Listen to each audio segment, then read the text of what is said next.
Thank you very much, Mr. Una, for this very elaborate presentation. Starts on a negative note, but very positive on the international cooperation aspect. And this is actually what we're here for. The whole idea of the Cyber Week is about creating cooperation. And one of the highlights and the main points that are interesting for you, I think, is the fact that there is a closed session called Cyber Leaders Forum.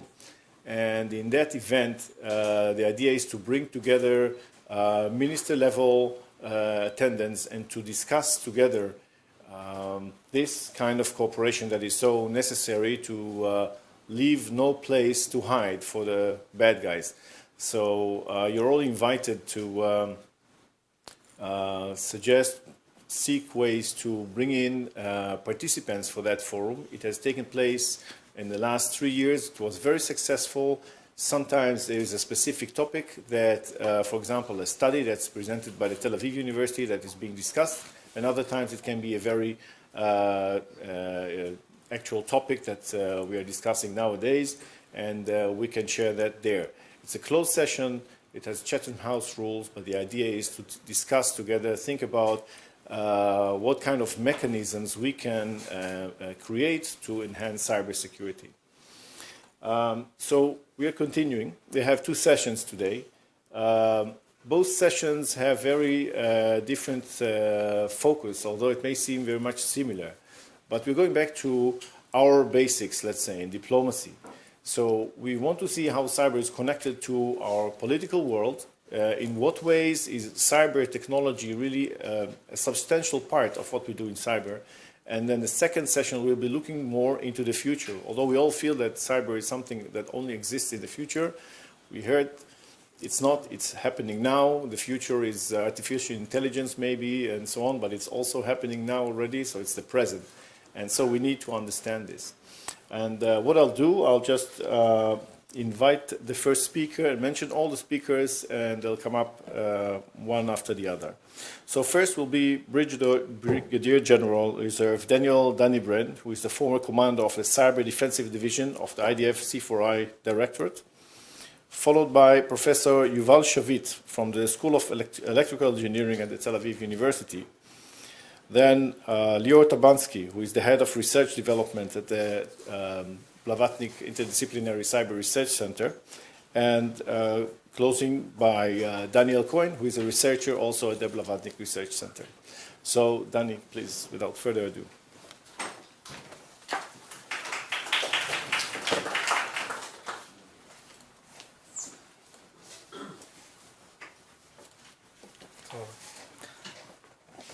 Good morning, everybody. First of all, regretfully, I will have to leave after my presentation, so I would like to apologize before a few distinguished guests. 20 years, or more than 20 years of digital technology has brought us to the catch-22 scenario. On one hand, modern economy is in an urgent need of connectivity, web connectivity, information exchange, etc. On the other hand, as we get more and more connected, we get more and more vulnerable, and we expose ourselves to attacks, which we in common language refer as cyber attacks. I would like within the next few minutes to share with you some of my almost 30 years of cyber security, cyber safety, cyber defense experience within the military service. As I was presented for the last 5 years, I served as the Joint Military Cyber Defense Commander. Since mankind started, wars, conflict were always about resources, living resources, whether those were land and food in the agricultural age, or later on the central of manufacturing in the industrial age. The Second World War was won by the part that could manufacture more platforms, whether those were aircrafts, ships, or tanks, than the other side. And the weapon, if you'd like, that made this equilibrium break was the long strikes whether those were airborne or those were by missiles, the first missiles. So when when the United States was out of the reach of this weapon, then they could produce all these war machines that enabled the Allies to win the war. So as us as individuals, organizations, nations, and NGOs depend more on connectivity, on the information, on the digital technologies in this new era, the new battlegrounds of geopolitics has transferred into this domain. And if we will be able to find a way to have an impact on the other side, whether this will be by influence, by maintaining some hold on his infrastructure as ransomware, or creating any other type of effect, then we can create a leverage to win our goal. And cyber, for me, I think it's for most researchers, is the combination of three different parts. It's the infrastructure, it's the digital information itself, but it's also the bilateral engagement that those systems and knowledge have with human behavior. We affect those technologies, but we are also being affected by those technologies. If we take the past 5 or 6 years, and I can take you on each and every event, but I will look at from the bird's view. We understand that those campaigns that were revealed by whether by nation states or by commercial players or by other bad players within the dark web have brought us to an age where you can reach off the shelf and build a cyber weapon with very little resources and very little information how to build this weapon. Just go to the dark web, find the right forum, find the right place. Sometimes you'll find in YouTube, let's say the Stuxnet event or incident, you can go to the YouTube and find YouTube pieces that explain how to take Stuxnet apart and tickle with it step by step. I hope that nobody will try and do that today. And the bad news that on the defense part, as you are trying to get more digital opportunities, you need to take care and deal simultaneously with diverse actors. Those can be, let's take the Sony, and again, allegedly, everything at the time I'm going to mention is allegedly by open media.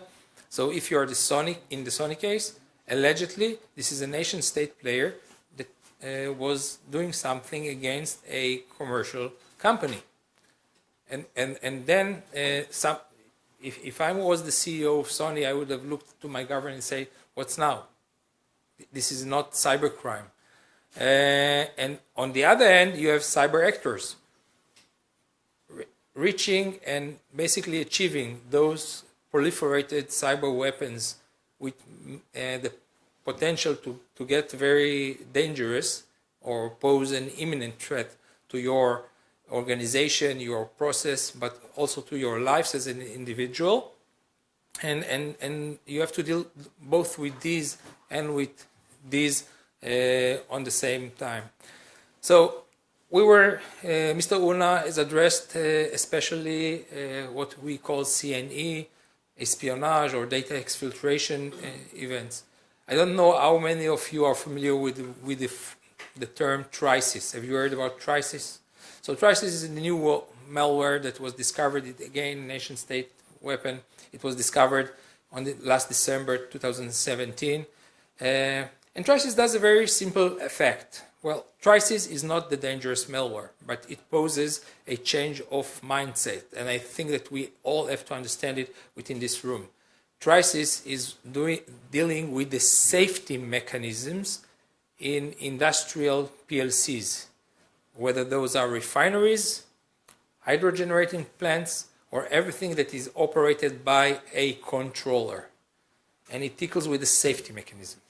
And then once the safety mechanisms are out, then will come the real malware that wasn't discovered yet and achieve the real source. The guys that wrote Trisis understood that they are building a tool that can take human lives.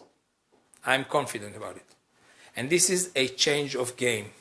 And this tool was found as, if you'd like, an open source on the internet. So you need to remember, I think that December 2017 is going to be a tipping point in what we call cyber confrontations. And we cannot go, well, propaganda is not a new thing. It's not a new thing. We saw it during the Soviet Union, the communist period. We saw it beforehand with all the different regimes. But what differentiates the propaganda as a cyber tool, as a cyber capability, is the impact of the global net. 100 years ago, I could have reached through papers, then the radio, then the television. So my impact was on who I was connected to. Today, using social networks, everybody's connected. Everybody can be influenced. And we've seen the example that Mr. Una showed us about just a fake news.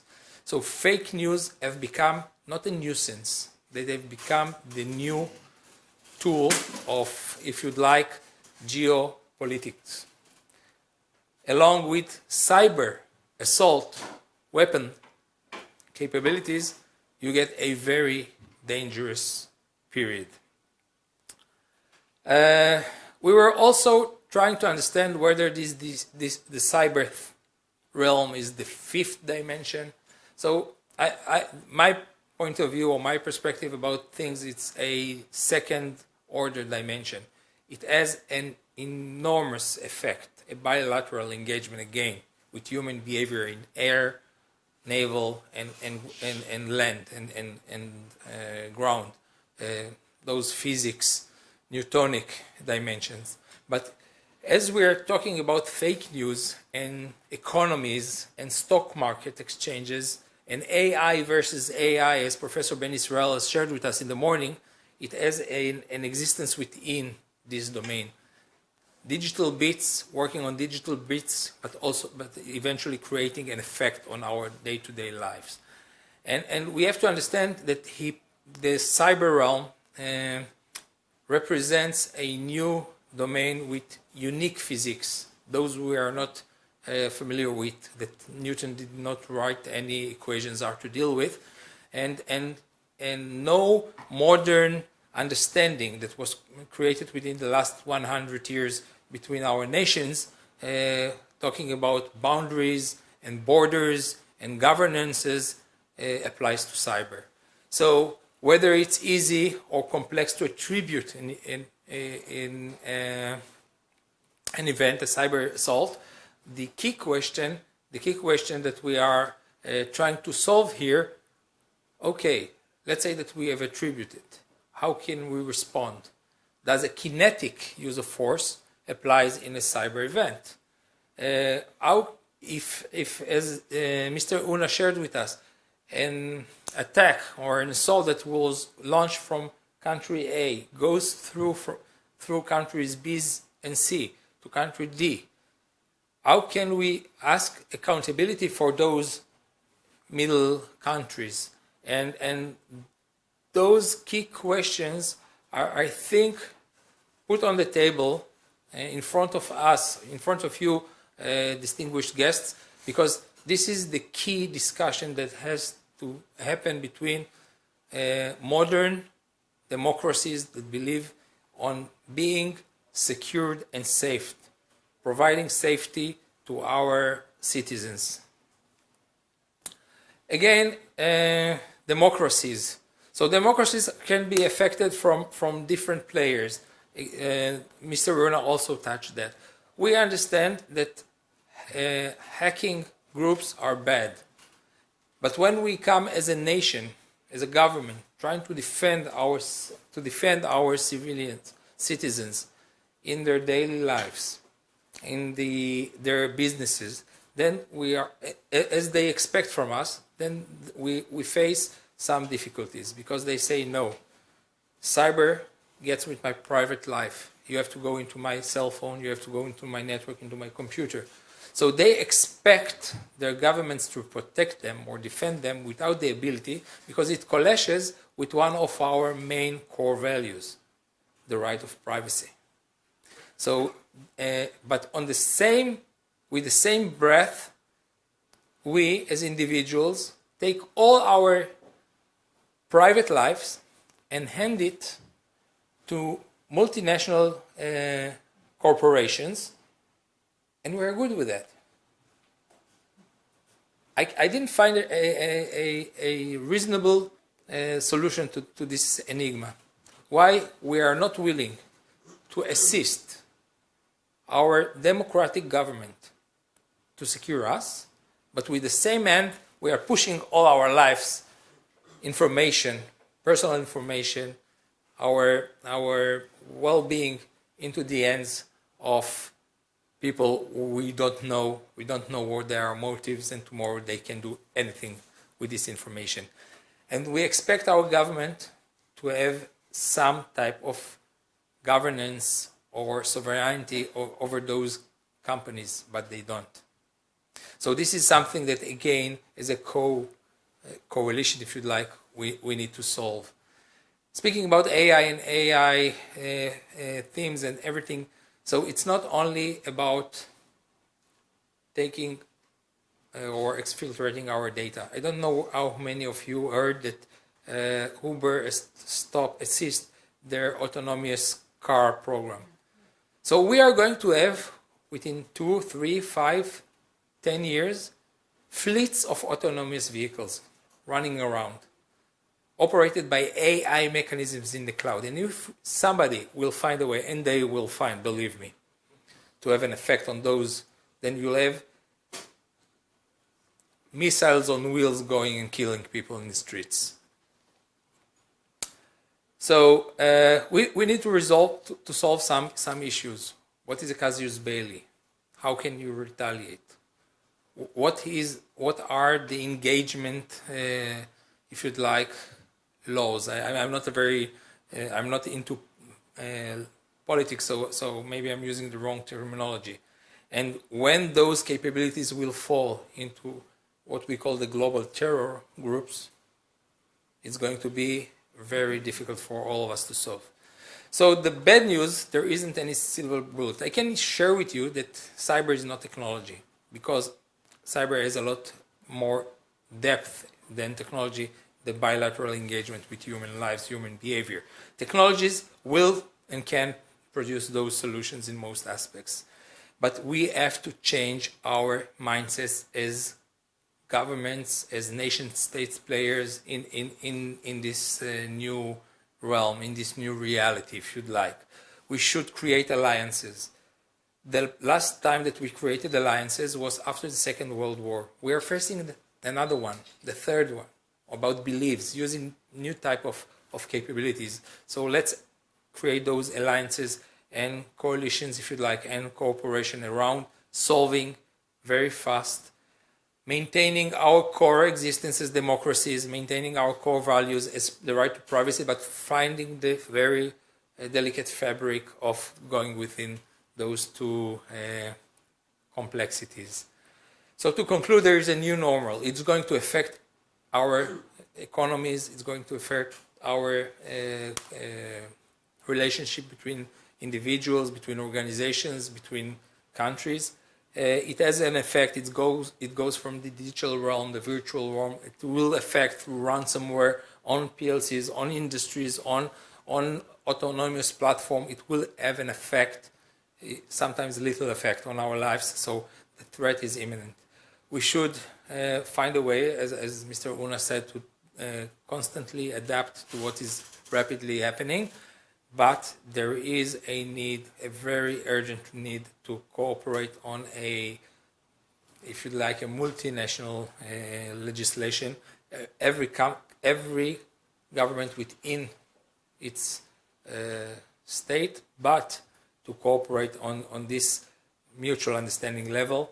And I know that I already said 3 times, so this is going to be the 4th and 5th alliances. This is the key